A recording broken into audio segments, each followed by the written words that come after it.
On va passer par des temps de pratique où on va expérimenter une pratique physique par différents exercices qui vont pas être extrêmement compliqués, qui vont être même plutôt simples. On va faire tout un travail sur les rapports, parce que le risque, c'est du rapport. En tout cas, nous, ce qu'on a à en dire, c'est ça, c'est que c'est vraiment une manière de se positionner face à la vie, face au monde. Donc c'est ce qu'on va faire aujourd'hui, c'est plutôt chercher à créer des rapports et dans nos corps et à deux, avec la pratique du duo. Et demain, on ira dans l'expérience du risque. Alors, c'est une formation qu'on a conçue autour de la thématique du risque et plus largement de notre travail artistique, on va dire, de la manière dont on crée les spectacles. On va juste donner la direction, juste donner la direction en touchant. Et toi, tu vas venir prendre l'appui, voilà. Et on va guider juste comme ça. On a pris du temps pour se rencontrer à l'oral, mais aussi physiquement, avec tout un tas d'exercices d'acrobatie comme on la pratique, c'est-à-dire une acrobatie qui n'est pas académique, qui est plutôt une acrobatie où on invente et on s'approprie des formes. Pour commencer, sur cet appui-là, la personne qui voltige, elle va venir donner son poids. Ça, vous connaissez. Et à partir de là, je vais récupérer le poids. Essayer de trouver une manière de le porter qui n'est pas trop fatigante. Du coup, généralement, en utilisant mon poids à moi. Et de là, je vais voir un peu qu'est-ce que ça raconte un peu de jouer avec ce poids-là, un peu à droite, un peu à gauche. Et après là-dedans, à force de pratiquer, on a identifié ce qu'on appelle des figures, des formes qui reviennent plus régulièrement et qui nous ont l'air plus intéressantes, qu'on va isoler, noter dans un petit carnet pour pouvoir écrire après derrière. Mais on peut aller chercher les rattrapes aussi, dans l'autre sens, en tirer. Le premier jour, on a eu une forte demande de savoir comment faire passer leurs élèves de la pratique technique du cirque à l'écriture, à la mise en scène. Et du coup, on a essayé de faire cet atelier-là où on passe directement de la pratique à l'écriture. Donc on propose une sorte de forme d'écriture du mouvement à base de un qui tombe et l'autre qui rattrape. Et on donne une grande liberté d'invention du mouvement, si vous voulez rattraper avec les mains, si vous voulez rattraper avec le dos. Et à partir de là, on essaie de faire en sorte que les participants, les participantes, ils s'approprient ça. Donc on leur a montré qu'en fait, c'était lié, quoi. Il n'y a pas un temps où on va pratiquer les roulades et un autre temps où on va essayer d'en mettre une après l'autre, quoi. Dès le début, il faut essayer d'intégrer cette idée-là qu'il faut que les mouvements ils s'écrivent dès le début. Tout ça avec donc des temps de pratique et des temps d'analyse où voilà, on est face à des pédagogues, des gens qui transmettent.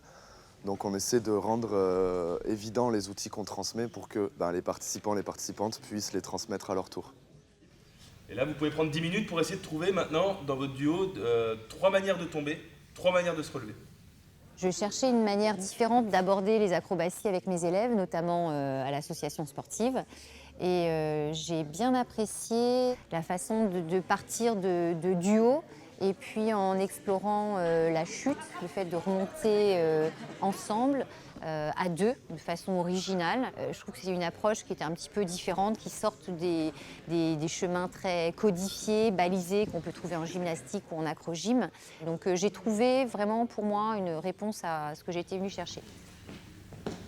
Moi, personnellement, en tant que danseur, j'ai pu retrouver des façons de faire, des façons d'amener les mouvements et de comprendre les mouvements plus particulièrement. Et si on comprend un mouvement, on peut aussi l'expliquer plus facilement. On est amené à faire des ateliers avec des jeunes, que ce soit en collège, en lycée. Et c'était un des moyens d'avoir entre guillemets des pistes pour travailler sur comment amener le risque, comment amener la chute dans des ateliers. Et là, jusque-là, on a fait beaucoup de choses un peu tout seul, à deux. Et la bascule, c'est un agrès où la réalisation de cet agrès, elle est possible que par la présence d'un collectif. Et du coup, pour prendre un risque, pour prendre ce risque-là, il va falloir être un groupe avec des rôles prédéfinis pour chacun. Tu te laisses pousser, et pendant que tu es en l'air, tu vas venir placer tes bras ici. On s'est dit un peu, allez, ce serait chouette dans ces 2 jours de formation d'avoir un moment où on vit une expérience forte autour de cette question-là du risque. Et du coup, on a mis en place le dispositif le plus sécurisé possible. C'est-à-dire qu'on a un tapis de réception, une bascule fonctionnelle, des longes et un formateur qui va encadrer tout ça. Et on leur a demandé, les gens qui regardaient, d'essayer de noter ce qui se passait, ce qu'ils pouvaient voir, et qu'est-ce qui se joue dans les visages, qu'est-ce qui se joue avant de faire ce saut dans le vide, avant de faire ce grand saut-là. Il y a du risque, il y a de la prise de hauteur, il y a de l'adrénaline, le fait de pouvoir réussir ou pas. Et ça, c'était aussi très sympa, une expérience à vivre qui était forte. Sur le risque, on ne s'attend pas forcément à voir le risque où il est. On croit que souvent le risque, c'est quand on est sur la bascule, alors qu'on a ressenti beaucoup plus d'appréhension de risque quand il fallait faire la poussée. C'est super intéressant de voir une autre dynamique au niveau de l'acrobatie, une autre approche. Comment on peut nous l'amener à nos élèves, le jeune public et aussi le public un peu plus adolescent. Le risque, c'est hyper vaste. Il y a la question de la confiance, il y a la question de la responsabilité. Comment entreprendre quelque chose de risqué va me créer un rapport au monde, va me créer un rapport à moi, va me créer un rapport à mon partenaire.